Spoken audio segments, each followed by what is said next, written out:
Hello, everybody, and welcome to Cinema Savvy. It's myself, George, joined once more by Ayman for another movie review. And this time it isn't a new release, kind of is a new release. We are, of course, reviewing Avatar, released first in 2009, directed by James Cameron, and it's had many re releases since, but the most recent of which is this Friday, the 23rd of September, in the lead up to Avatar The Way of Water. But before we start getting into the film, Ayman, how are you doing tonight? Yeah, not too bad, thanks. Can't complain. Excellent. And what we'll do, for anyone curious, anyone that hasn't ever seen Avatar, it is the highest grossing film of all time. So I'd imagine most people have. We're, of course, going to treat this review a bit different. We're going to both be simultaneously looking back at the past whilst looking at the present and ahead to the sequels that lie in. And we want to hear from everybody as well throughout the night. So please do comment with your thoughts on Avatar. Maybe you hate it. That's absolutely fine. Maybe you love it. Maybe you've had a change of experience since this weekend, since the last 10 years. It's going to be a really curious conversation, and I'm actually quite excited for this because Avatar is a very interesting film, and there's a lot of not question marks. There's to me an enigma around what's going to happen in December box office wise, and I can't wait to delve into it more. And I will also say, if you're a fan of Avatar, consider hitting the subscribe button. We've got a lovely thumbnail design. We've got logos. We've got backgrounds. We are preparing for Avatar 2, 3, 4, and 5 because they're all in production. They're now filming Avatar 4. And there's a lot of stuff happening. So, yeah, if you're a fan of Avatar, please do consider hitting the subscribe button. We'd love to hear your thoughts on this as well, because this franchise isn't going to go away. And if you want to find us, find more of our videos, find out what we do, you can get us on our social medias. That is Twitter and Instagram at @Cinema_Savvy, Facebook and airbrush.com/CinemaSavvy, and a link to Redbubble in the description below where you can pick up some of our merch. But aside from that, we have Carl in the comments. Good evening, Carl, as well. Lovely to see you. And as I said, anyone watching at home, please do comment your thoughts along with us.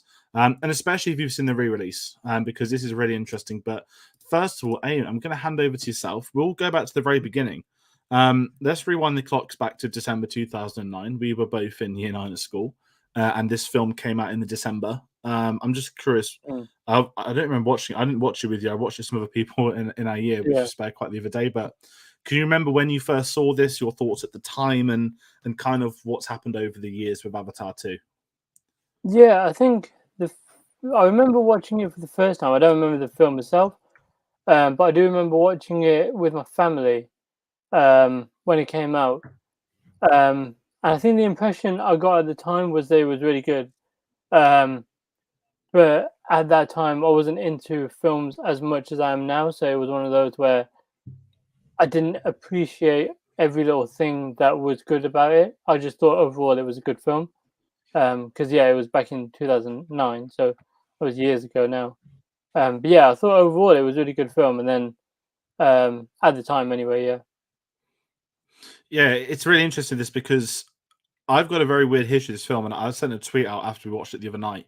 And it's kind of like I hold my hands up at everything bad I've said about Avatar for the last 11 years. So if I'm going to go back to what I can remember watching it on Boxing Day 2009. So obviously this film came out. Obviously you're in the car with it actually. No, this is different. I was meant to see this with a group of friends from school, and we'd been Snakes and Sawn had been like 2 days before and not told anyone. So we ended up watching Alvin and the Chipmunks, The Squeakquel, a film I forgot I'd seen in my lifetime until Friday when the memory resurfaced. And I saw this on Boxing Day with one of my sisters and my mum. Because my other sister and dad were at an Arsenal game, and I was really, really annoyed that they were at an Arsenal game and I wasn't. And I think we beat Aston Villa 2-1. Fabregas came on and scored 2 goals, so I can remember that. And everyone was talking about this film, Avatar. It was this film that I hadn't seen a trailer for. Again, this is like not obviously YouTube was around, but I wasn't like into films. Like you'd see trailers on TV, not necessarily online. And I just remember it was like, you have to go. And when everyone says you have to go, this was before at Brit Records. I've just seen your comment, Carl. I'm going to bring that up shortly because this is a really big thing as well. I remember seeing it and I was blown away, and obviously watched it in 2D, not IMAX, but it was a film everyone was seeing. Everyone had to see it, and I absolutely loved it at the time, to the point this was one of my first ever Blu-ray films. I saw it once at the cinema. I loved it. We spoke about the PS3 game the other day that we both had when we were younger. I remember playing it, and I think that's now on the PS Plus Premium, whatever they call these weird. It's their version of the Xbox Game Pass. I think it's on there, which I want to download now because I remember really enjoying that game. And I bought it on Blu-ray. I didn't watch it on Blu-ray, and I was very fortunate in 2011 when we have the work experience stuff, like when you're at school, your final like year. No, it would have been we're in year 10 when we did work experience. Yeah, I was at yeah, a TV and tech shop, and it was like because I've always been into my tech stuff, home media. I remember spending 2 weeks there. And it was this incredible 2 weeks. And the guys were really lovely there, and they had a 65-inch 3D TV, LED, and they let me watch Avatar in 3D because the 3D Blu-ray was out, and obviously the 3D trend was kicking in more so for people at home eventually. And I remember seeing it on the 65-inch TV, and I was like, "Christ, like, I'm at the cinema again." And it was weird seeing it in 3D at home, but obviously it was not at home, obviously in a shop, but it was very different still. And then I think I saw it like a year after normally, and I hated it. And I don't know what happened. I don't know if it was the snidiness of me being like 16 and starting to study. I don't know if that because there wasn't talk of this with the sequels, the Avatar 2 jokes from Come Fly With Me. I just tried to watch it once more and I just never finished it and I never liked it. And it's really strange because we'll talk about Friday. But it's a very weird experience because I remember loving it so much. Like one of our friends from school, I won't name him. But I remember like me and him, like there's like collector's editions coming out. We were both buzzing about. And it was this massive, massive event. And I remember it wasn't just the highest grossing film of all time. It made like $2.7 billion at a time when the highest grossing film in history was like 1.7 or 8. It was Titanic before its re-release. And I'm just going to bring up this comment by Carl to really kickstart. It's on the myth it didn't have a cultural impact. Films just don't make 2 billion. That's word of mouth and repeat viewings. Disney has its own theme park dedicated to and this is it, Carl. And this is around my like whenever I look at that 2.7 billion sum, which is now 2.85, I believe. I remember it just being in cinemas across like everywhere for like 6-7 months. And me and you spoke on Friday that when our local cinema at the time got their 3D installed, it was like 4 months after, and the first one they had was Alice in Wonderland, and I didn't get to see Avatar in 3D there. But it was this really weird process where everybody was installing 3D cinemas. And I think, did you say that the first time you did see it in 3D, but you had to travel quite far, didn't you? Yeah, so I think the local sort of when there was a big film out, it was either a local, I think it was a View, or it was in Birmingham. There was a 3D one, and I did watch in 3D at the time. But that was I think that was the first ever film that I watched in 3D. To be quite honest, because I don't believe there were any 3D films before that. Yeah, people have been flirting with the tech, but no, you're right. This was the 3D film that started the 3D movement of the. We can just say the 2010s. I'd say it. Oh, obviously we can't use the word died out because Avatar's just hit 30 million worldwide and it's all 3D. But it took the industry almost 10 years to. I don't want to say give up on it. What's the correct term? Like oversaturation of it. But Let it it just die out. showed how. Yeah, and it just they don't make 3D TVs anymore, which was the signal. Obviously, that was the movement into 4K. And I actually had a 3D TV, and I actually really liked some of the films I got to see on it. And even the PS3 had 3D, or the 4. No, it was PS3 had 3D. I remember playing Wipeout, which was amazing. And this all kind of gets you. So I know you're not on social media as much as me. This tweet went viral the other day, and some person's like, for a film that had no cultural impact. It's still the highest grossing of all time, and people make these. I've seen the most insane takes of the last 48 hours where someone tried to say that Avatar had no cultural impact because there was only 300 fan fictions written about it, whereas the average terrible film has 3,000. And I just sat there and I didn't reply. I didn't do anything. And I said, have we reached this point of insane internet fandom that because it doesn't have 3,000 weird fan fictions, and some fan fictions are probably normal. I'm not here to diss them. Yeah. But because of you can't measure a film's cultural phenomenon by fan fictions. Yeah. Or the classic one is, I can't remember anyone except Jake Sully. Their names, you only think of their actors, which is, potentially a fair criticism. But the reason I've still got Carl's comment up is that the answer's right here in the middle. It's word of mouth and repeat viewings. Everyone went to watch Avatar because it wasn't an event.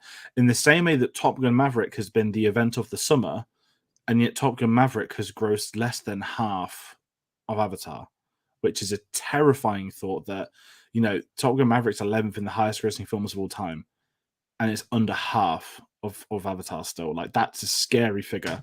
Not a diss on Top Gun, by the way. And this is the big thing here as well. Carl mentioned Disney had its own theme park dedicated to Avatar. One of the rumors are to believe, one of the very, very key parts of Disney acquiring 20th Century Fox was Avatar.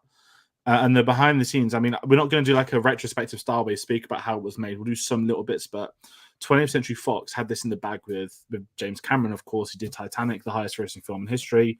This was his follow-up project. It was going to take I think originally like 12, it was 12 years, but it was going to be, 5-6 years. Then he kept delaying it. The tech wasn't ready, very similar to George Lucas. And Fox just said, we're not going to do this. We're not going to make this film. We don't think this is a viable we don't think this is a viable, this is like, I think it was like 250 to 300 million in the end, plus marketing. And they wouldn't back it. And this is the guy to Disney in the mid-noughties. And Disney wanted to buy the rights to the film. They were going to fund the film. And because Disney said yes, 20th Century Fox then sort of crapped themselves and said, no, okay, we'll make it. And what that sort of tells you is, A, James Cameron's still very desirable, B, the concept is desirable, and C, Disney ended up buying 20th Century Fox anyway, as far as history goes. And I don't know, I don't think you've been to America, but I don't think you've done Avatar Land, have you? It's part of Disneyland. No, so I did go to Disneyland when I was a kid, but I think it might have been before Avatar Land was out. Yeah, I think it was before it was sort of there, because I went there when I was small. So I remember you going to school. I just can't remember what part of America. And and this is it. And this is what's really fascinating, that it's got a theme park. And before we even get into the text of the film, because I actually really want to bring this, I'm glad Carl said it straight away. The reason why people can say this isn't this cultural phenomenon, James Cameron's locked himself away and has been making a sequel for like 13 years. That, what's he done outside that? He did the Titanic re-release in 3D, which grossed $350 million. That's it. A re-release grossed $350 million in 2012. That is insane.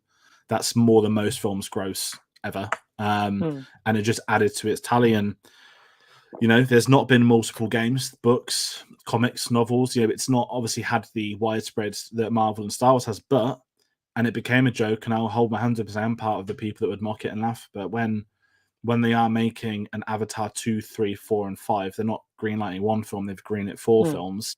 They've built a theme park. They've got Ubisoft have another game in development. There's apparently novels in development that James Cameron's involved in. I think we're at this beginning of like how to do a terrible analogy? Like, there's like a 5-course meal, and we've just had like, what is the pre-starter? Is this re-release that we're about to see Avatar? I genuinely believe dominate the 20s. I know I might be completely wrong, but in terms of like an IP going boom, I genuinely feel that there's potential for this series to absolutely, I don't want to say take off, because as Carl said, you don't just make $2 billion. It's already one of the highest grossing franchises ever made. It's got one film.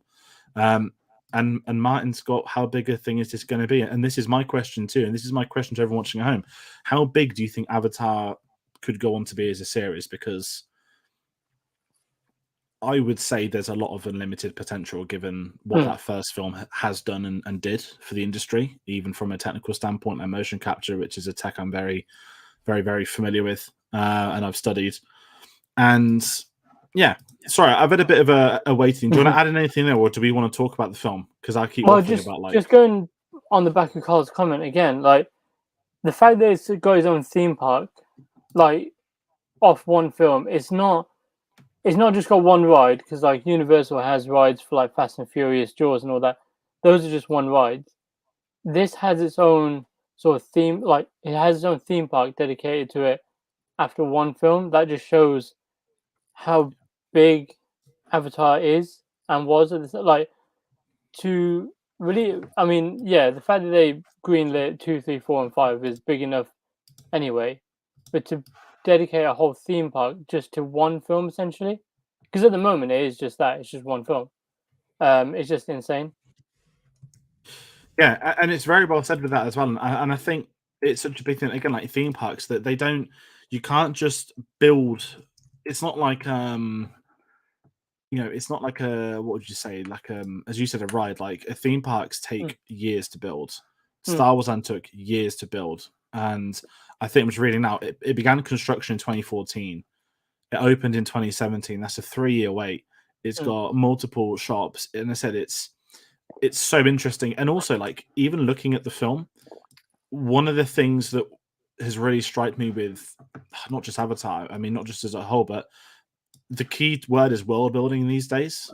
So many franchises, people throw the world building word around. Whereas this one, like it's as fictional as it can be, and it's not like because some dickhead's going to comment, "Oh, it's Pocahontas in space," and I've said that before, but mm.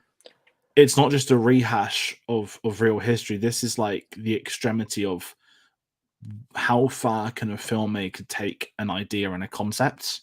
having like mountains that are floating in the sky, or these blue things. They don't just look like humans; they're like 10 foot tall and like genetic, well, Mm. not genetically engineered, but they've got like was it like metal skeletons or something like Carbon the fiber. Yeah, yeah, like the creature designs. They're not the bog standard creatures we've seen, and everything's so vivid, having and, their and own even like language as well.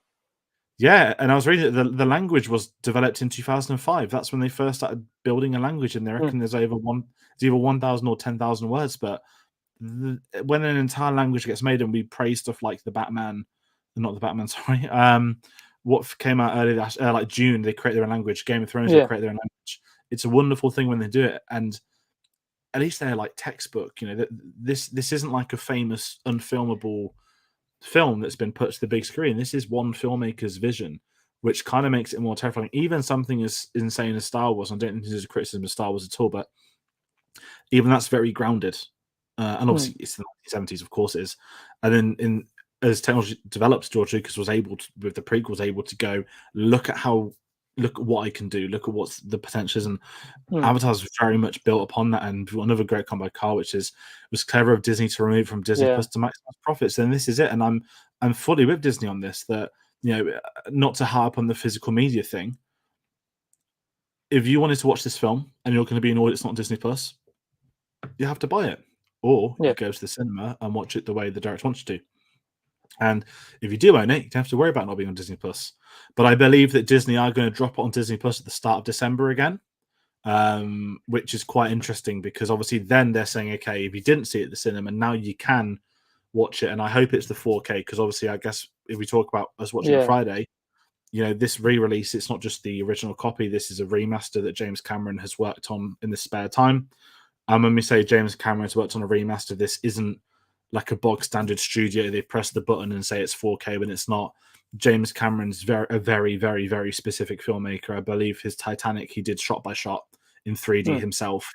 He's never released, I think, The Abyss on Blu-ray. It's going to get a 4K release this year. He hasn't, in theory, then released that in about 15, 16 years because except Terminator 2, James Cameron does all of his own films. He's Yeah. very behind the camera on what he will allow to come out and what won't. And Avatar, something he's done. There's some high frame rates in there as well. But what I want to kind of pose to you is obviously we saw this in 3D IMAX on Friday. Mm. I kind of want to ask you, what did you think of what we sort of spoke about then? That because it's so long since I'd last seen it, I'm not going to sit here and say I noticed the 4K. But how do you think it holds up in terms of a visual standpoint and what you were seeing? Well, that's the thing. So I remember watching it when I was a kid, and it blew my mind. But then over the years, it sort of got a bit.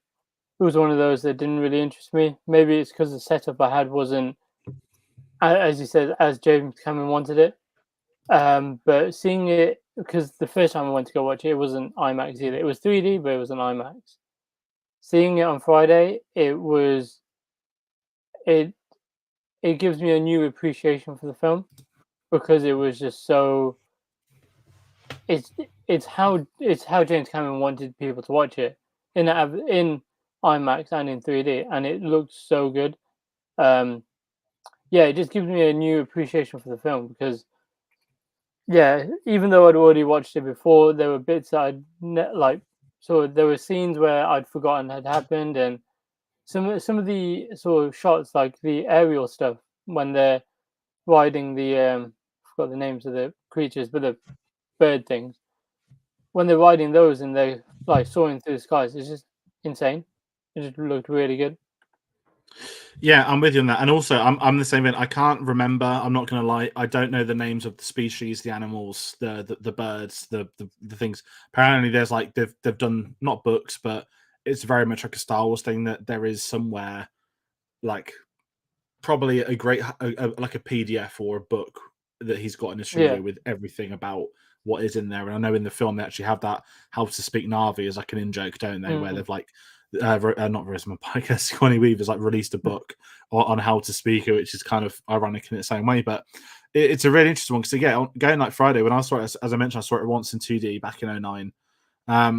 And kind of like the dip off in the last 10 years, I think it just became a bit of a punchline for Avatar 2, 3, 4. They'll never, because obviously they kept getting delayed and delayed, and we are here now 3 months away from the second one. And obviously, what is worth saying, we got to see a scene from the new film at the end of this, which was Mm. fucking incredible. And I'm telling you, it's jaw dropping. I'm telling you from somebody that's, I'm gonna quite happily and arrogantly say, someone that knows what they're on about when it comes down to seeing stuff like CGI, like motion capture, like high frame rates, all that sort of stuff. Whatever we saw at the end of that film looked real. And when I say it looked real, I'm not telling you this is good CGI. I'm telling you it looks like they have a 50-foot whale that's a practical real whale that's acting, because there are things that look normal that shouldn't, such as textures. And that's where I was starting to have my head spinning, like, how on earth is this tech being done? And obviously, I know we're jumping ahead, sorry to go into the sequel, but we now have the motion capture technology is being done underwater. I don't know how the earth it works. I don't know how. And this is why, like, I feel sort of, I don't know, quite hold my hands up and say I've been in the wrong camp, that James Cameron is pushing the limits. And as I've got older, I've grown to not just appreciate the filmmakers, that's the quality of what they make in terms of story, in terms of direction. I enjoy the pioneering side of it, saying what technologies are going to be new, what made this filmmaker hide for X amount of years. George Lucas, the Mm. gap between episodes 6 and 1. If anyone's seen the Island documentary, you'll see that he was building all the technology behind the scenes for like 15 odd years to be able to make way on his journey to do those films. And I think James Cameron's in the same vein here. They're obviously wet to do the visual effects for this and the prior one. Obviously, Lord of the Rings was a tremendous success, especially for motion capture with Gollum. If you look at the motion Mm. capture designs of Gollum, of course, he's in the white tight suit, the morph suit essentially. And then Avatar's the one when you started getting I mean, Davy Jones is one of the fundamental ones. You start Yeah. getting the dots on the face. But Avatar is the one when you started getting, I call it like the GoPro cam that you see that wraps around and it sits in front of their face and it Mm. tracks their acting performance to motion capture. And it's quite incredible going back to it 13 years later, seeing it on the big screen on Friday. And I'm just going to be the guy that says it and you're bored of hearing it and I don't care. A 13-year-old film shits on almost everything that's currently in production with visual effects. Yeah. And if I want to go on a tangent, do I want to mock Marvel? Not really, because I'm bored of mocking it. We know that CGI artists are underpaid. We know they're overworked. We know that Marvel set impossible deadlines for them. There's so many amazing articles you can read on that. And there's so many issues with the industry. That's a key one.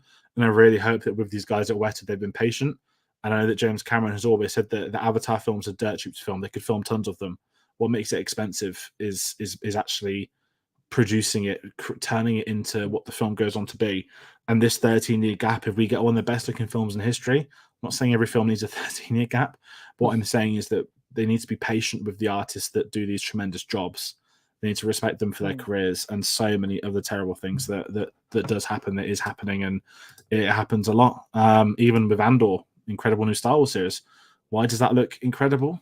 Because a lot of it's practical and they aren't overworking all the people that are on it. So sorry, I keep waffling. What we'll do, so let's try and get into some of this on the original, because again, we just keep. It's really hard because it's obviously 30 years old. I don't need to sit here and explain Yeah. the plot of the film. But what I want to kind of hand over to you is I want to just ask you. Actually, we spoke a lot about James Cameron. I'll actually ironically say this. So we had planned a James Cameron retrospective for the channel this year. However, due to the Spielberg one, we couldn't make the overlap work. Because we're not going to have two director retrospectives running at the same time. As great as James Cameron would be, we would have to double up, and we just can't do that heading into like December after how much got going on. So I would love to have done a James Cameron retrospective. There was a conversation, there are thumbnails made, but it's not happening. But it's kind of great because it would make this release awkward that we'd have to see it at a re-release, not talk about it till like December. And also, for anyone also curious, Titanic is having a massive 4K re-release next year. If rumors are to be believed, it was ready for this year. The anniversary is in December. Also, while we looked at the James Cameron stuff, the anniversary is the same week as Avatar 2's release date. But obviously, they're not going to re-release Titanic at the cinemas whilst Avatar 2's out. I think we'll get that in February if they want to do the whole Valentine's Day / this is when the Titanic actually sailed. So there's a few James Cameron things popping up over the coming months. And we'll obviously have a review for Titanic because I actually can't wait to see how that looks in 4K and on the big screen. But sorry, James Cameron, Ayman, over to you. What do you think? I mean, I want to say what do you think of his direction. What do you think of his world building? I'm not sure how familiar you are with some of his other films. I'm just have the floor. What do you think of him? Yeah, I mean, that's the thing. I'm not familiar with all of his other films. Obviously, Titanic is another big one. And Terminator 2 and Terminator was just, I mean, Terminator 2 is my childhood film, which is really odd because it's like a 15 and I was watching it when I was like 7.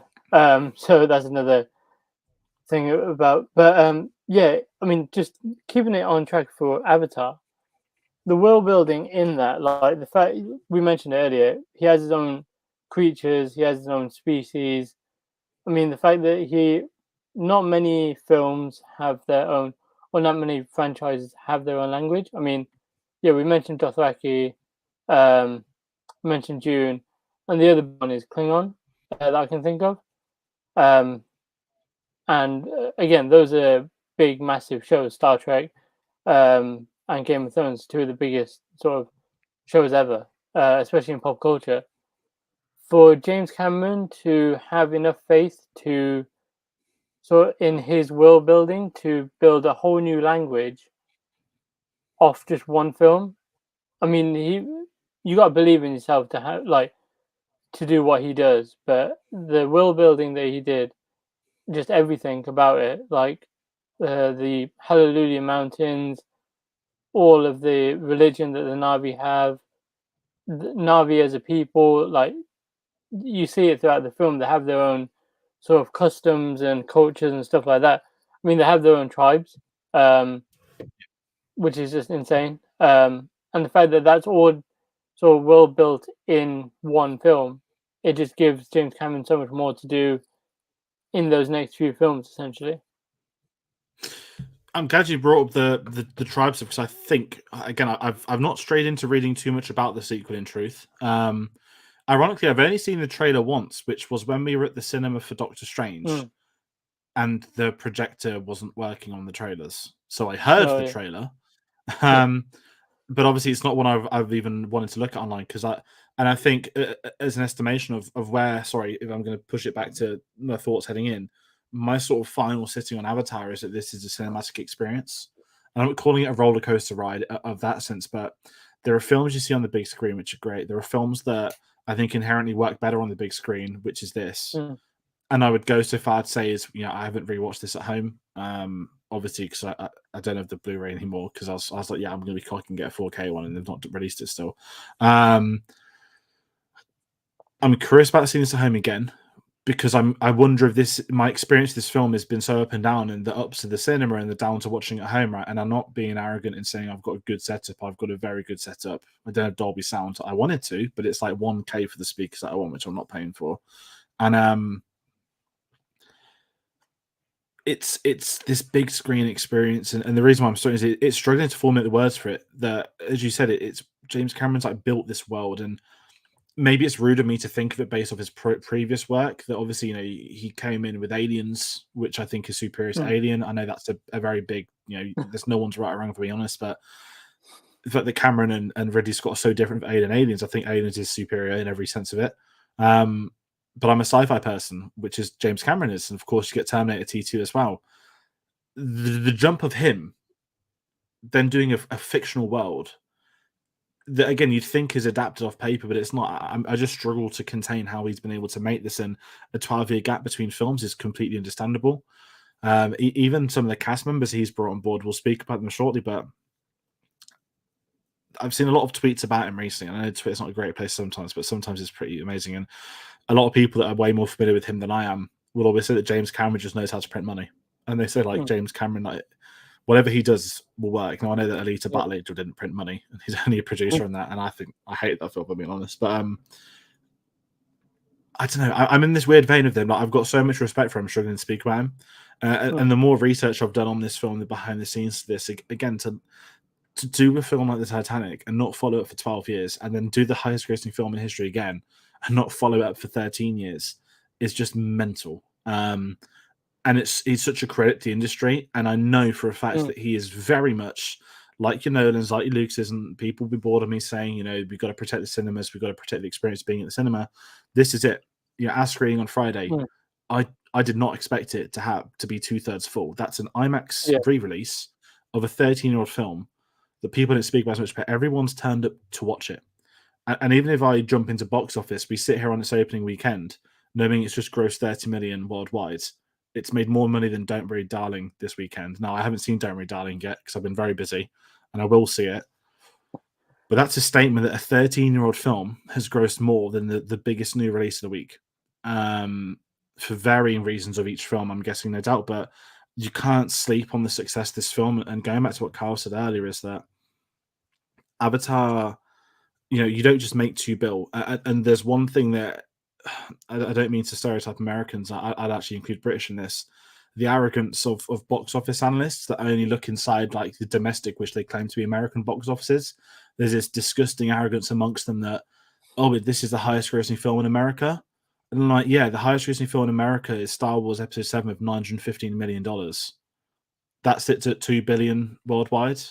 Highest grossing film in real life is Avatar with $2.85 billion. That back in the day, the American box office was important. It still is important, but there are other regions that make it far more important. And international box office this weekend, 20 mil, 10 mil domestically. This hasn't been released in China yet, which is next week. This was released for the first time in China in 2021, which meant it retook over Avengers Endgame, and reclaimed number one highest grossing film. There's something about this where if you say it's not big, there are people that are interested. Maybe they're not diehard fans. Maybe this one hasn't created diehard fans, which is actually pretty great because I'm bored of toxic fan bases. I'm bored of seeing arguments, whether it's Bond Twitter, whether it's Star Wars Twitter, fucking hell, the mental Lord of the Rings ones. I saw a tweet going viral today that three background extras were repeated with CGI. And I'm just there like, have you ever seen a film? You know, like that's common. That happens in every film ever made, especially one shot during COVID. I'm just in this bubble of I'm just sick to death of online discourse, which is hilarious being a YouTube channel, but some of it's just so batshit mental. And I just hope Avatar fans, wherever you are, if you're watching this, maybe you hate Avatar as well, fine, that's fine as well. But just don't turn into what all the other franchises are, because the one thing I'm worried about is that I had such a great time watching this on Friday, and obviously like me and you went, and it was just like there's no aura to it, there's no aggro to it, there's no people running around saying, "Oh, it's woke, it's this, it's that." Yeah, you know, I mean, as you said earlier, it's a tribes film, man. That's what's like batshit. I think I read a story that James Cameron, while marketing this film, was going around the world to protest against like oil and water companies joining tribes people. I don't know what countries they are, so I can't attempt to name any. And not only did he then join them in their protest, he would then screen them Avatar. But these photos are amazing because he has like the face paint and everything on, and he's really ingrained into their cultures. And I'm just sat saying, like, James Cameron, like maybe he's a massive environmentalist, and I'd think I read he's a vegan before, and that as per the rules that he'd only have that on set, which is understandable. But it's really fascinating reading more into his personal life. And I know I've gone completely off tangent about the world building, but he's clearly drawn upon some real life stuff to push further and say, what can I take that I know from reality and push it into this worldwide thing? And certainly with Avatar, let's just be simple. It's like, you know, the Americans coming in and you know, colonializers, the British Empire is at fault as the rest, going into native lands, destroying their trees, taking the land, murdering people, all in the name of capitalism and what they think is right with their arrogance. of course it's reflecting real life. And I'm Well, just just glad to that there's build, like, yeah, just to sorry, yeah, build off sorry, I've been that as talking for well. ages. Go for it. Just to build off that, it's interesting that you mentioned all the protests they went to. I do remember one specific thing when the first time that I watched it was my dad thinking that it's essentially Pocahontas. Yeah, that's agreeable. But the fact that it's very similar because at that time the Iraq War was starting, and you have the whole theme about the film is that humans want this chunk of unobtainium, which Yeah, again is right on the nose for what it is, but it's essentially very similar because America invaded Iraq because of oil, and yeah. they were destroying families, destroying all sorts of culture and everything like that. Essentially, what they were doing in the film. So it's just a side tangent on that. No, I'm glad you said it because it's fact as well. And people don't want to hear it, but Star Wars is the same. Filmmakers build their stories off real life. It's Mm, not woke to make a commentary on real society. It's just more often than not, these have always been under the guise that these are big franchises that people don't think filmmakers are intelligent enough to do so. They very much are. You can even pull this back to even Romeo and Juliet. I mean, even the Titanic, for God's sakes, political. It's about a third class person, falling in love mm, with someone on the upper class balcony. Like, it's not. It's a Romeo and Juliet story, and even in this, you have the whole concept of, is it right for the outsider to become one of our own? yeah, And there's so much going on in that sense. And again, I feel guilty that I've kind of slept on it because, as I said, it's become such an easy punch bag, and I've been part of that. So I'm not going to sit here and pretend I wasn't. Some people probably will down the line.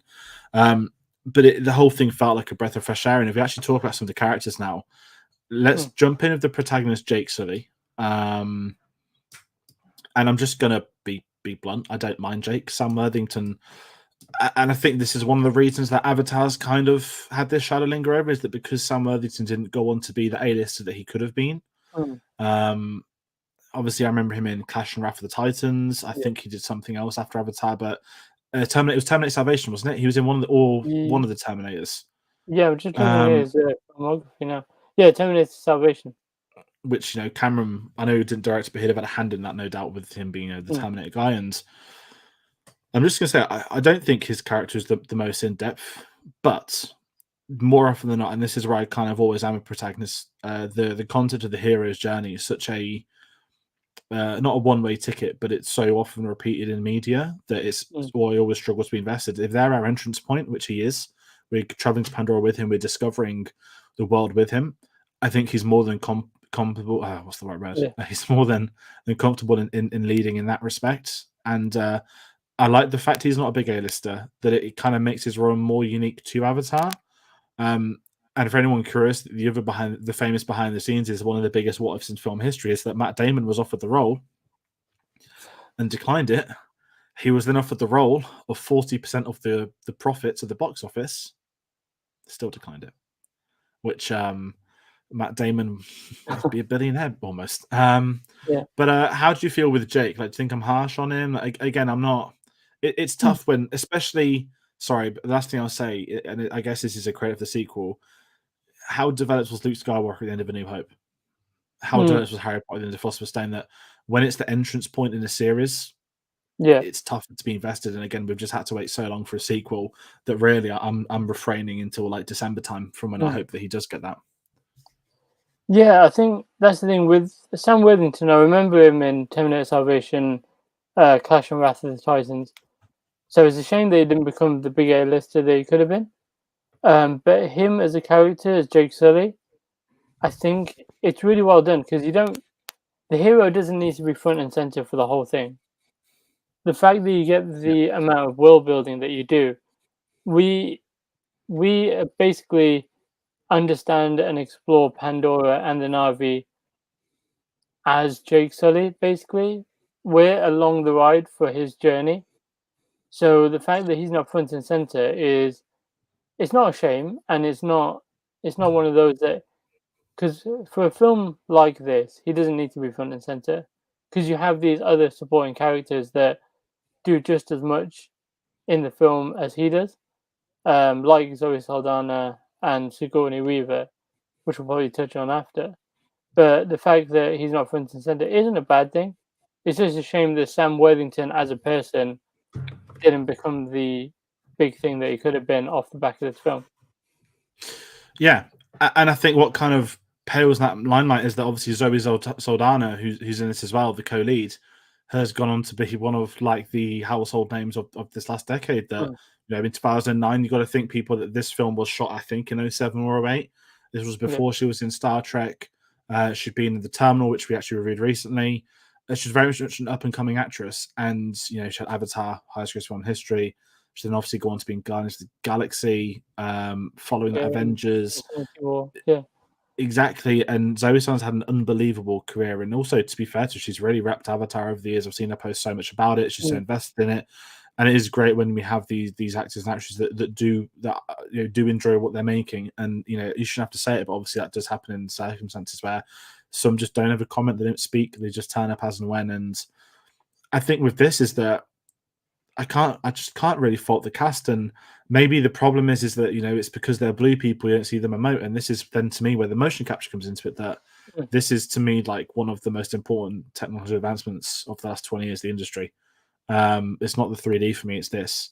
As we mentioned, talking about Lord of the Rings, the motion capture. That even though it was George Lucas that created that, you've probably had the pioneering effect of digital production, which is the most important film advancement of the 21st century in terms of making it accessible for mass audiences. George Lucas pushed that. George Lucas is the reason we have that. Then I would honestly say we have motion capture in the early 10s with this pushing it. Again, Peter Jackson, Weta Digital all evolved throughout. Tintin, our reviews out on Tuesday, we speak by their technology as well. So many other things with motion capture. Andy Serkis, of course, now is not just the king of it, but he runs his own motion capture studio, which is an unbelievable story in itself. And without that, I don't feel we'd have performances. We can see the performances in the faces of these characters. They can emote, they can have the rage, and it's such an interesting technology. And that's why I kind of love the design of the Na'vi, that the Na'vi are human-like because they're still pushing this tech that they can't be too unhuman. You need to be able to see the performances of the actors in their faces. And I think what's beautiful about the fact that we have human characters and Na'vi avatars is you can see the two performances because they're playing themselves multiple times. I think it's a very important, underrated factor to it. And also the last thing I'll say, I'll see the third big one, which is going to be the next 10, 15 years, is the volume. Of course, ILM have created with Mandalorian, Jon Favreau pushing that. Because that's going to be an open space for future companies. We've got a great comment by Carl. It always felt there was more to the story with Jake and the male scientist and how he was jealous, and then seems to be cut more storyline. Yeah, I'm with you on this, Carl. That's one of my criticisms is Norm. It's very much that like secondary school drama of the popular jock and bullying the sad nerd, but this is like the other way around where it's like, haha, look at you've not read the books, and suddenly they're friends. I've really disconnected with him with that. I think on the defense of that, I think it's because Norm was sort of jealous and sort of angry the fact that this ex-Marine got the chance to be pilot this avatar. Yeah, and without having to put in the work, basically, he's just got lucky because he was a genetic match with his brother. But I think Norm started to come around slowly but surely because Jake Sully as a character started to, because at the beginning of the film he's like, I'm only here just because, but then as the film goes on, it's like a why not, isn't it? Yeah, Jake Sully becomes basically a Na'vi. He starts to learn and appreciate the culture, at which point I think it's why Norm sort of warms up to him because Jake Sully is basically understanding and appreciating the journey that he's going on and the fact that he got this chance essentially.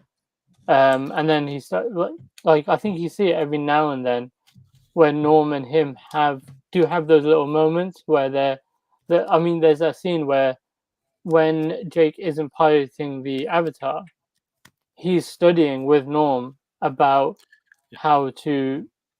what the cultures are like, what the customs are, how to speak and stuff like that. No, really well said, and I think it's a great point with that. And I think even the real life side of it, that you imagine training like 6 years, Mm, and it's not even the fact some guy walks up to you who's got no background, who's like your equal. He then goes and gets into the base. He then gets mm, into the Navi, and this is where I kind of like segueing onto Sigourney Weaver, who I absolutely love in this.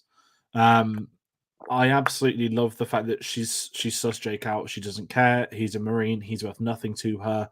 That was someone higher up making that choice, which that very much brings in the science versus the military divide, which is a very common film thing, which is very fine.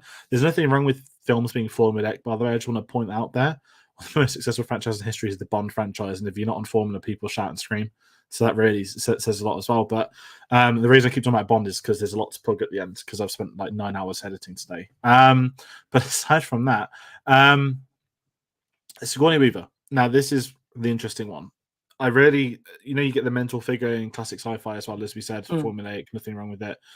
I love the fact it's not the fact she doesn't like Jake, it's that she knows she just wants to be in with the clan. And it's not even like Mm, a grotesque, like, oh, because she wants to, because she's a scientist.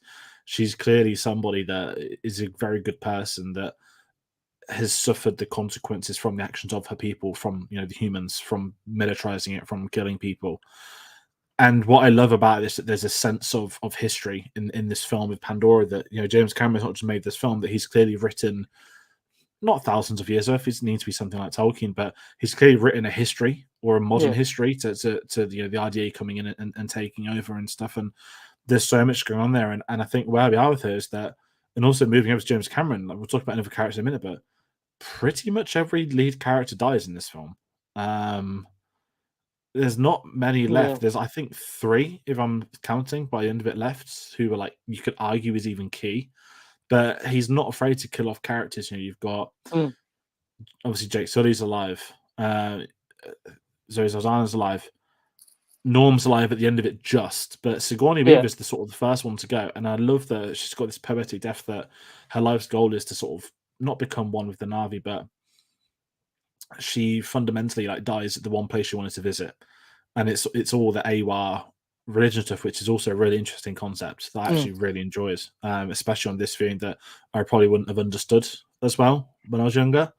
yeah. Um, and how I kind of feel with Sigourney Weaver is that she's one of the most compelling characters in there, and she's the one I want to know more about. And Mm, and even like her death sequence, getting shot through the plane by Stephen Lang, who's amazing in this. mm. I don't know. What do you think about Sigourney Weaver? I feel there's so much more to her, and I'm also really curious about her in the sequel, because I think they've said she's Yeah. playing like 3 different roles, and she's their child or something really weird. Yeah, that's interesting because I didn't know that, to be honest. But her in the film is really interesting. I think she's one of the more compelling characters because she isn't there for her personal gain. She's there as a scientist for like the advancement of knowledge, essentially. She's not there because she's got lucky. She's not there for the unobtainium. She's not there to sort of like experiment on these people. She is there just because she is a scientist. But yeah, her death sequence is really well done because it's one of those where uh, towards the beginning of the film, or when they're talking about the Tree of Souls, she's like, "What I would die to get a sample or just to see it." And unfortunately, the way that it pans out, she does die. But one of her last lines is, as she's dying, she's like, "I'm gonna have to get a sample of this." So it just shows her as a character is basically a scientist through and through. Um, but yeah, it's interesting because James Cameron wasn't afraid to kill off characters, and he wasn't afraid even before Game of Thrones did it. Which is always the one that precursor. People always think, oh yeah, if they kill off the main characters, it's copying Game of Thrones. So it's not because James Cameron did it in Avatar. But hers a character is really interesting, and I really like Sigourney Weaver in any sort of sci-fi film. I think she does great because she is one of those that whenever you think of sci-fi and a female actress or female character, Sigourney Weaver. I mean, you get Ripley, you get the director from The Cabin in the Woods, and her in this as well. No, very well said. I mean, Sigourney Weaver's a legend, full stop, Mm. and she's always, even when she's younger. And Ripley's such an incredible character with the history of Alien, because obviously it's brought up a lot. I don't want to comment on like modern politics again because I'm bored of it. But there's that great thing that's gone viral, isn't it? It's like if Aliens came out today, they'd all call it Yeah. woke because Sigourney Weaver's the Mm. person that survived the alien encounter, and it's a woman, blah blah blah, and you get the crackpots that would be saying that. And this is kind of where I'm with this film. That I'm actually glad you brought up the death stuff. It's this amazing, amazing. How do I describe it? With Game of Thrones, you mentioned the deaths, which is true, and now people do it as a criticism when you kill off characters in shows, which I really disagree with. And then you've got the other extremity of it, which is Marvel, because Marvel was so reluctant to kill people. Every time they did kill someone, they'd try and revive them. And I'm not here to diss on that. And I'm not even talking about Infinity War because we all know they're going to return. That's not a problem for me. Where I kind of am with it is that there should be consequences to actions. Now, the only problem I have is obviously we don't know what the returning characters will be doing in December. This might undo a lot of what's happened and what we've seen in the last couple of days. But I miss this era where we could go into a film without, knowing who's signed what contract, who's going to be out of this, who's going to come back, who isn't, and it can be frustrating at times. And I think maybe this is just the modern filmmaking techniques that because we have social media, because actors are more present, there's more PR, they're more invested. We find out this stuff when we wouldn't have prior. It's a very interesting one, and kind of what I want to sort of lean on with this. I actually didn't bring up Michelle Rodriguez, who I should have put in the schedule just very quickly. I remember at the time, this is like probably the only, I think I'd seen Alien at this point. Not all of them. I think I was in the first one, but Michelle Rodriguez was like the only person I'd seen in stuff when I saw Avatar.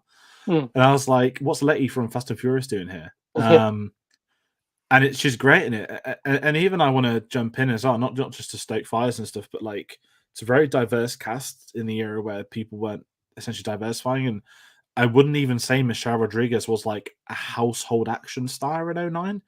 I mean, Not she'd really. just been killed in Fast and Furious 4. She hadn't even been revived. And I don't think she'd done some of her best work, which I'd say is in Widows. But Michelle Rodriguez is a really interesting one. And I think, again, it's James Cameron that he doesn't cast people wrong. He rarely gets it wrong. And that's why his films are so successful, because there's this aura that his films just succeed. And even Michelle Rodriguez, she's another one that you think would survive, but she dies. Pretty savage way to go. And oh god, as well, Mother's Milk from The Boys plays the clan leader who gets killed. Super slow mo machine guns. I was shocked to find out it was Mother's Milk this week. If anyone doesn't watch The Boys, they're thinking, what on earth is he going on about? Honestly, I was just completely blown away knowing that's him. But we've got a couple of comments. Martin, I don't remember Sigourney Weaver being bad. JD, thanks for keeping your wits. Haters want to see production of Avatar fail, not just because of wokeness, but okay, I'll let you finish, JD. I'll bring it part 2 when it's up. Sorry, man. I want to jump in. How do you feel with not like Michelle Rodriguez? Like, did you like her, or how? I don't know. We haven't got to the villain yet. We're going to get to the villain, so I'm just going to peace out before we get to the villains, because it's going to get really fun. Yeah, I mean, not gonna lie, I forgot that she was in the film. But it's one of those, it's because I hadn't seen it in so long. But I think she played her part really well, because she didn't have a major part, but she did have integral bits, because she saved them from the prison when they got captured. She gives you the knowledge when she's talking to Jake and Sigourney Weaver and all of those characters. She tells them about the Hallelujah Mountains and the flux makes all their sort of instruments go haywire and it doesn't work. So it builds, again, it's world building of the fact that you're not being told it directly. But yeah, the way that she dies is savage, but she plays her part really well, and she does have an impact. I mean, she does kill a few people. Yeah. What I'll quickly just bring up. Sorry, JD's put part 2. the willpower seems to have ill will or bad faith in the emotional state of film fans. Okay, this could go on a tangent. Ayman, and I know you'll probably be all right if I bring this up. Yep. We live in, I call it outrage culture now. And I'm not commenting on people that watch stuff like that. Everyone's had to watch what they want. What we live in now is the era of algorithms where certain things are favored. Giant yellow text on thumbnails, a shocking reaction face on the thumbnail, and it's little things that detract your eyes. The laser eyes are the big one, or like the screaming tear stuff. We're in this really terrible moment of, I don't even want to call it like, not even criticism. Discourse is probably the best term, where because of reflecting of real life politics, what's happened in the world the last 6 years, not just American politics, United Kingdom politics as well. It's very much now this yes or no. And we're in this terrible era where, I've had it before with like friends where I think it was Doctor Strange 2, and they're like, did you like it? And I was like, it's fine. It's average. That means you hate it. I was like, no, I don't hate it. I think it's fine. And it's like, well, no, it's good or bad. I was like, no, but films aren't good or bad. And I've been in this situation a few times over the last few months. And the problem is that, again, like, we're sitting here talking on YouTube, it's fine. And I'm much rather positive. I'd rather talk about enjoying stuff. And because a lot of people that do these kind of things have egos and attitudes, they don't want to put their hand up and say, no, I was wrong. I'll take back everything I've said. It might embarrass me on a couple of videos over the last few years, but I'll hold my hand up and say, no, I was wrong. Other people don't do that. They've led this like insane belief in their minds that they have always been right. And even when they know they aren't correct, when they have towed the mark, and it'll be me at times as well, they'll turn around and be like, just can't admit it. I'm not wrong. And it's this horrific arrogance. And off the background of politics, geeks and gamers are the obvious ones who harvest this, and them being one of the most popular channels. No, they don't they upload like 10, 20 things in a go. They upload the same video like 10 times. They will have separate individual channels to feed together. They all use the same formulaic formats. I mean, I've got 4 enough for thumbnails, but mine's to like represent franchises, not to represent hate and nonsensical stuff. And we're in this weird tangent. And Avatar's been very refreshing the last few days that film Twitter, which is always at war with itself, has sort of not banded together, but you've just seen a lot of people really enjoying this film. And there are people that won't allow you to enjoy something that have to then put their opinion on it. And even a recent one I'd seen, which is obviously Andor's come out, which has been great. And actually, this is one of the terrible channels, Grace Randolph, one of the biggest morons on the internet.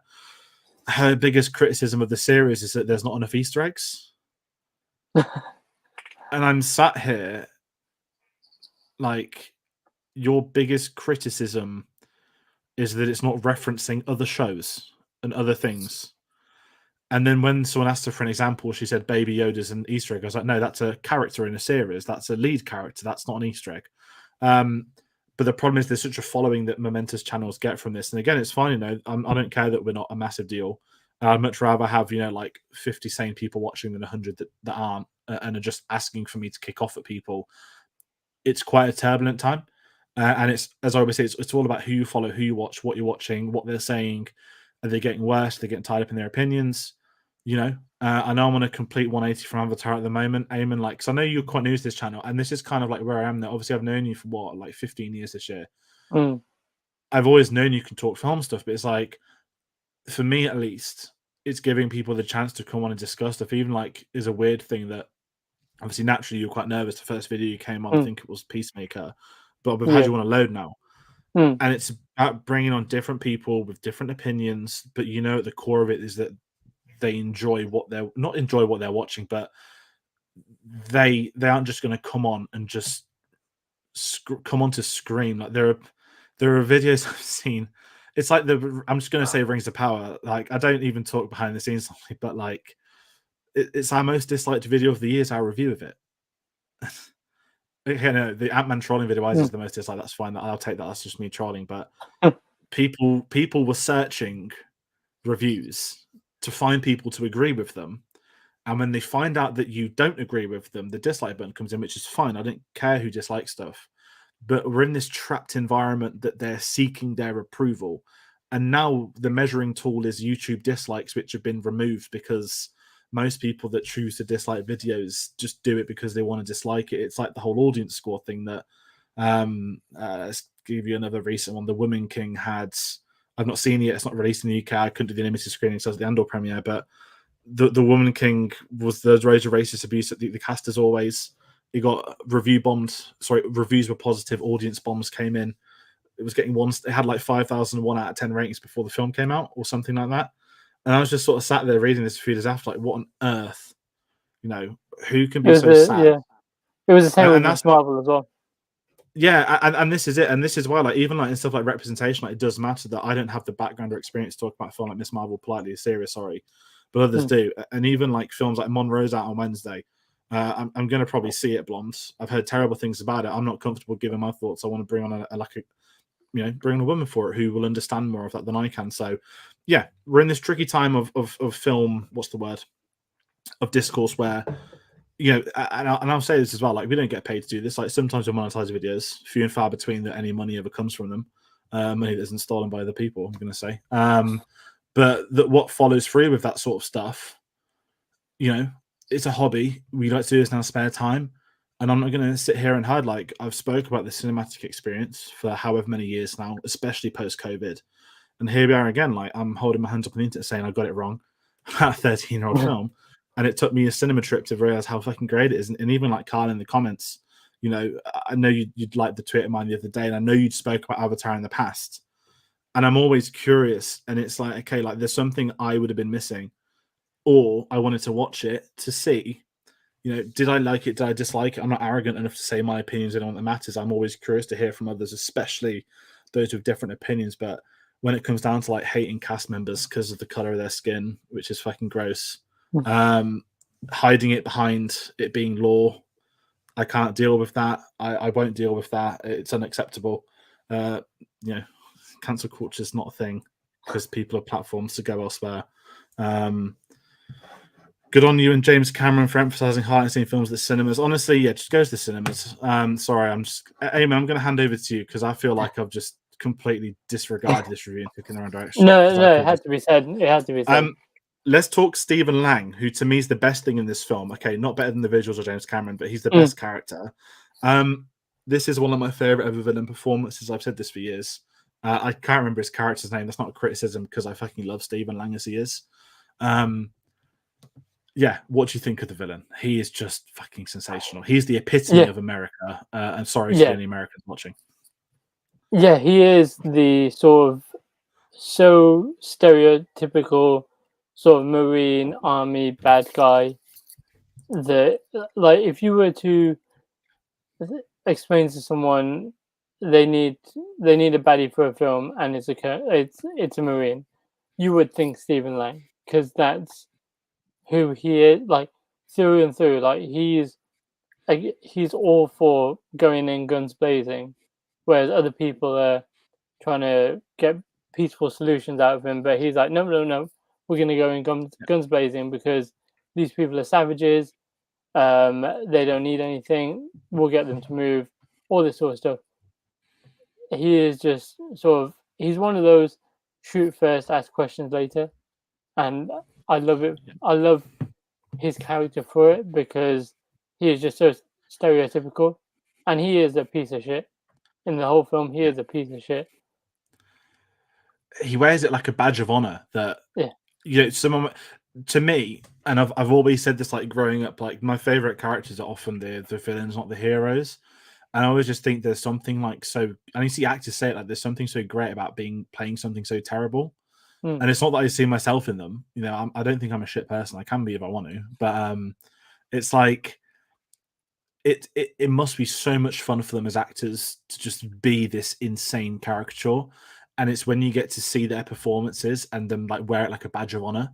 That's what I look for in blockbusters. And I think that my favorite scene of this is actually before Sigourney Weaver dies, when he sees them taking off and he just shouts the word "masks on," kicks open the door to let the gas in, holds his breath, does a whole round of fire, not just the machine gun, then the fucking pistol that comes after. Yeah, like an absolute madman. It's this insane, and it's he's not angry that they've escaped. He's angry that it's people he dislikes have escaped. And I just find it so incredible. He's just amazing throughout this film. Even to the point where, like, with the with the attack on the home tree. Probably actually a really sad scene. What I didn't used to laugh at that, but like the scream of the terror has been turned into like a meme. So I did Mm, actually laugh at the cinema at that, but I don't know if you heard it. But it's a devastating scene, and it's because it's real that stuff did happen, and it mm, does happen still today. In recent history, it's happened as well. Um, and I just sort of sat there, and he's there with his cup of tea, yeah, absolutely like loving it, like good job, boys, like. And it just feels like such a real performance that Stephen Lang's like read this script, and I know that he's coming back for the sequels. Apparently, all of them he's said in an interview, which is I don't know if he's magically got a twin brother too or something. I don't really know what's going to happen, he's but yeah, he's he credited in two, two, three, four, three, and and five. four. Yeah, Um, and it's I love him. I think he's a worthy villain, and I think what actually makes his character better is that he does begin as a friend to Jake Sully. That he mm, begins as his informant, and I think yeah, they have this natural divide, which plays into their relationship. That he isn't just a North; it's a scientist. He feels like he's been betrayed by one of his own, and I yeah. think that thematics for me runs more wild. I don't know if I've waffled a bit with Stephen Lang, but full shout out to him. But we'll also talk about Giovanni Ribisi, aka Phoebe's brother from Friends. Um, and now I actually forgot to put in the schedule. You mentioned it to me, Mm, but this is a really curious one because I would say he's the most two-dimensional character in the film. Not that that's a bad yeah, thing, but it's very much that here's the corporation representation that mm, I'm doing this for the shareholders. I've got $20 million for the shareholders per unobtainium I get, blah blah blah, and it's got an interesting arc that in the sense that obviously we know he's going to end up losing. We know that he's going to get took over by the military, but I like the fact we get to see his genuine like when they destroy the tree, like he genuinely knew it was the wrong thing to do.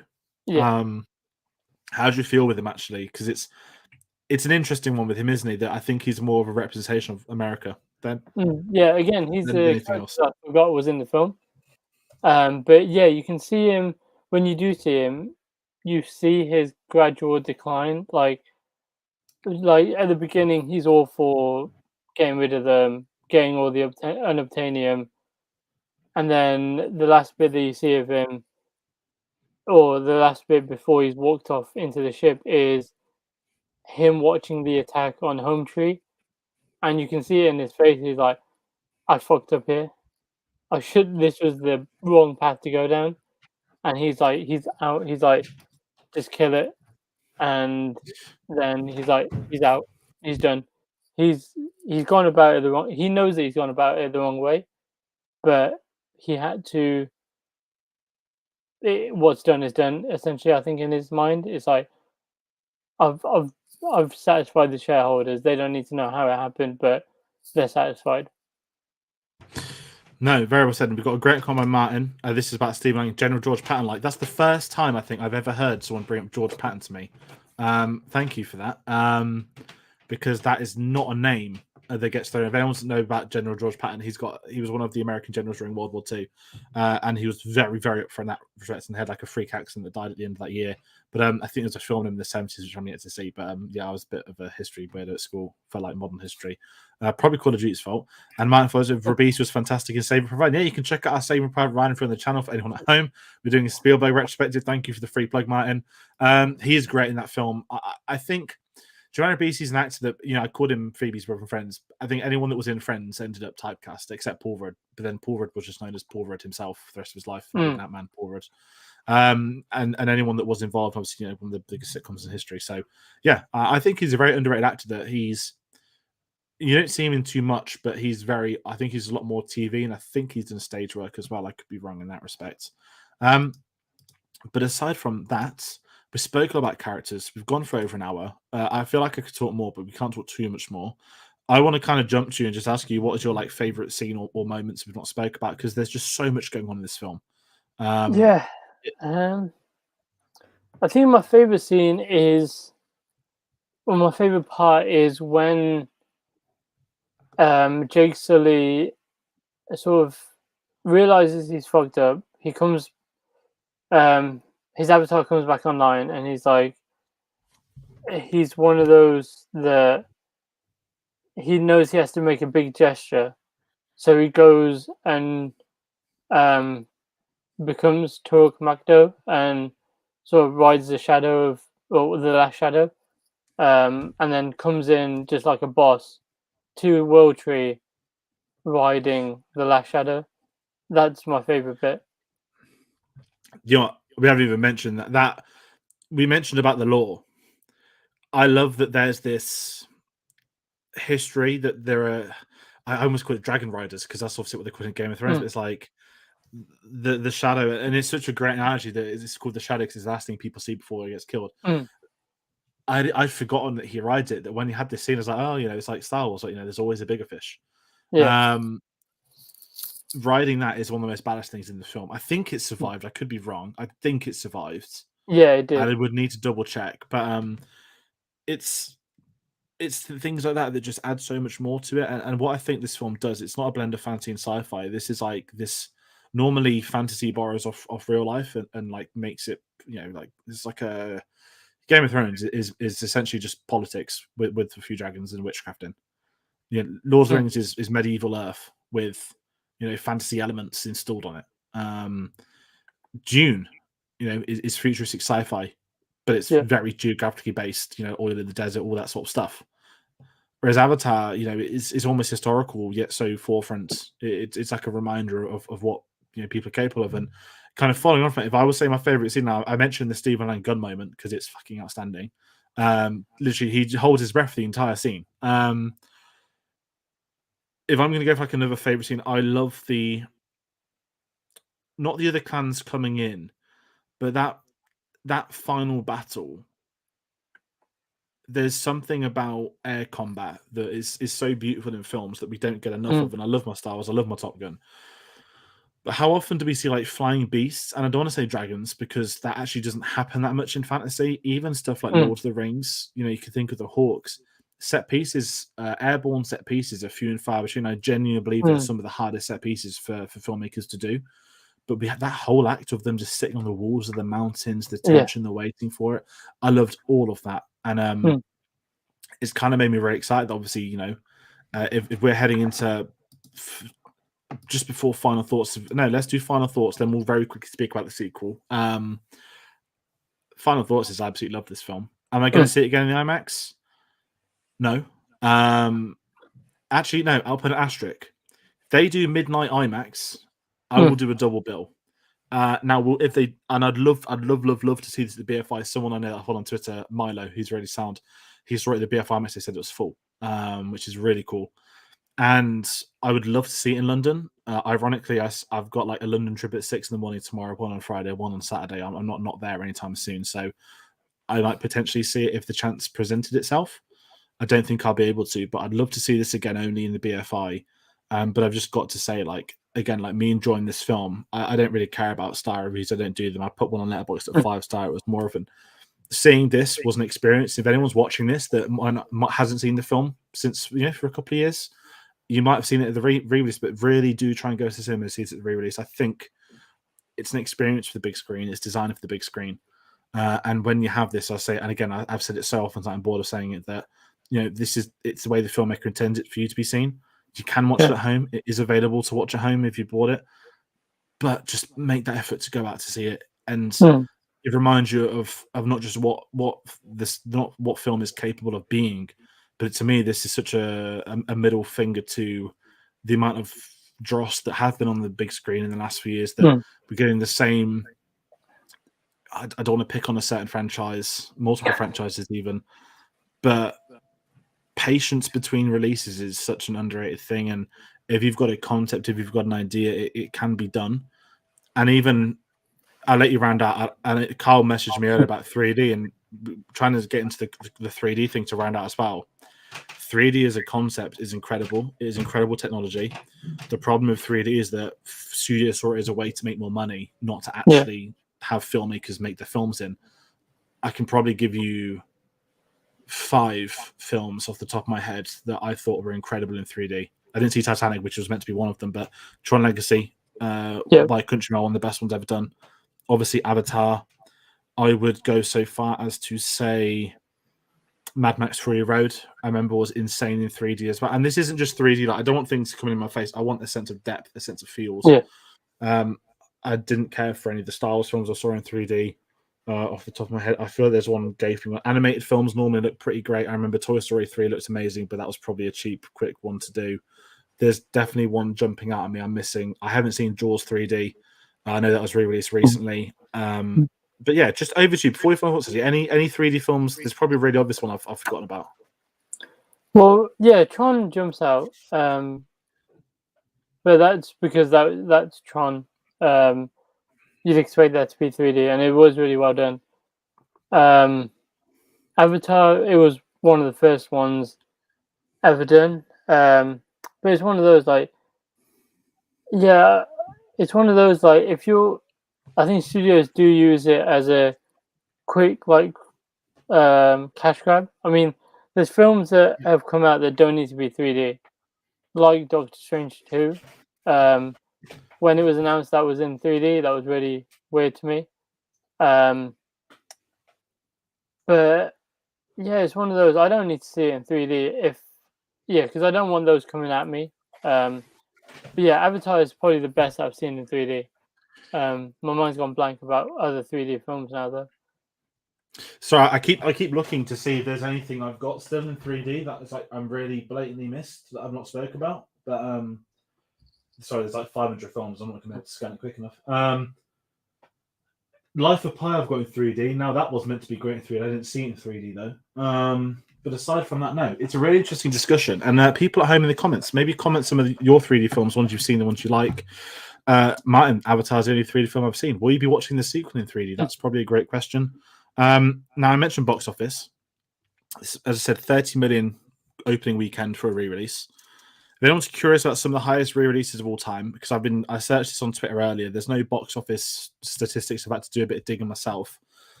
Titanic 3D is the highest grossing not 3D re-release, sorry, the highest grossing re-release of all time. Titanic made $350 million in a release. I think I said that earlier, so apologies. One thing that's jumped out, Star Wars special editions from the 1990s, 20th anniversary re-releases, each made, I think, $100 million plus, like 100 to 200 mil plus. That was a big jump for those. Jurassic Park, I believe, made just under $100 million in 3D. Phantom Menace, just under 100. Now, Phantom Menace was amazing in 3D. That was the one I was thinking of. I did that in IMAX. I actually bunked off, not school. Do you remember at school would have those training days when you'd go in for 2 minutes? Because the surname A is at the top of the register. I was done at 9 a.m. We went to Birmingham and watched it at the IMAX before it lost its status as the think tank. Star Wars 3D, that was a George Lucas pioneering one. He was going to do episodes 1, 2, and 3, 4, 5, and 6, one a year in 3D. Only Phantom Menace came out, as obviously he saw Lucasfilm and Disney pulled it to do sequels, which is fair. And I believe episodes 2 and 3 screened at the following Star Wars Celebration in 3D. They've never been screened since in 3D. So I wouldn't be surprised if Disney's eyeing up something soon for them, if this is a hit. But yeah, sorry, I'm going to round off the 3D talk because it is a fascinating subject. Maybe there could be other videos on that down the line. I just really hope we just don't have studios just doing 3D because it just puts people off it by oversaturating it when most of them are crap in 3D. But again, when you've got a film like this, where a director's built a film for the technology, it is worth a punt for anyone on the fence at home. We've got a few more comments. Dave, what movie are we discussing? Dave's not a fan of Avatar, but still quite a good discussion as always. I hope you're feeling better, my friend. I will drop you a message after this. But, sorry, final thoughts on Avatar. Ayman, over to you. I loved it. I forgot, because it was one of those where I watched it the first time and I loved it. And then it's one of those that it was one of those where I wouldn't watch it. If it was on, I'd watch it. If there was something else on, I'd watch that over Avatar. But now that I've seen it in IMAX and in 3D, and I understand it a lot more, because when it came out, it was in 2009, so I was about 14, 15. I didn't understand it as well as I do now. So I have a new appreciation for it, is what I'd say. But I did love it. Watching it the second time, understanding everything about how it is and stuff like that. It's just, yeah, I loved it. Final thought is, No, absolutely. I'm with you on that. And I think you said it's a new appreciation for it, and it's a big thing. And, people, you can hold your hands up. And like me, I'll admit I'm wrong. Fun days for anyone that loved it all along. Prove me right. Fair play. And I'm hopefully, other people do get the chance to go and go see it and make that more of a possibility. And what we'll round out with that is Avatar 2 is coming out on December the 16th. It's also my Christmas party at work. As I always say on these videos, sometimes we're very fortunate. Sometimes we get to see films early. We were offered the chance to see this film early a few weeks ago, but I did not fancy going into London on the weekend where people were queuing 13 hours to look at a coffin. So obviously I didn't go. And also it wasn't in IMAX, so I was quite happy to wait for the cinema release to do this in IMAX properly with you. So thank you for coming with me on Friday, for coming on this video tonight. And anyone at home, we will have reviews out for the sequel and sequels if they do end up coming out, whatever year that is, presuming YouTube is still around, and so am I. Though I've not been ran over or something hideous at a football game. But aside from that, yeah, again, if we're lucky, there'll be a spoiler-free followed by a spoiler review, as we always do. It's, of course, Christmas weekend, but every other film has moved because they're scared of it. Shazam was an obvious one. Or is it down to Warner Brothers apparently not having enough money to actually market a film? Yeah. They're probably both correct. But as I've said many times, apologies for my attitude tonight. I've been in a very weird state. I'm even wearing a football top and review, which is weird. But comment below your thoughts on Avatar. Don't forget to like, comment, share, and subscribe if you've enjoyed this video. I hope you have. Maybe you're part of like a deep, dark Avatar secret underground network of fans that do write fan fictions, unlike the 300 that apparently isn't enough. Yeah, Avatar fans, come out, come say hello. I don't know what hello means in Na'vi, but you can even type it in the language if you want to. And we'll be back in December with it. So as I do hit the subscribe button, it does mean a lot. We're working towards some big things on the channel. We've got a monumental week ahead of us, which is why I'm probably actually drowsy today, because I've literally spent 9 hours editing on Premiere Pro for something. If you want to find us on our social medias about these videos, I'm going to plug on them in a moment. Twitter and Instagram at cinema_savvy, Facebook and letterboxd.com/cinemasavvy. Link in the description for Redbubble, where you can pick up our merch. And kind of the other thing, as we've got stuff to plug, Dave, you're in the comments. There's no escaping it. And/or reviews every Wednesday, spoiler discussions. We don't have a time for this Wednesday yet. That's what I need to message Dave about and a few others. Episode 1, 2, and 3 came out this Wednesday. We're very fortunate to be at the UK premiere for that.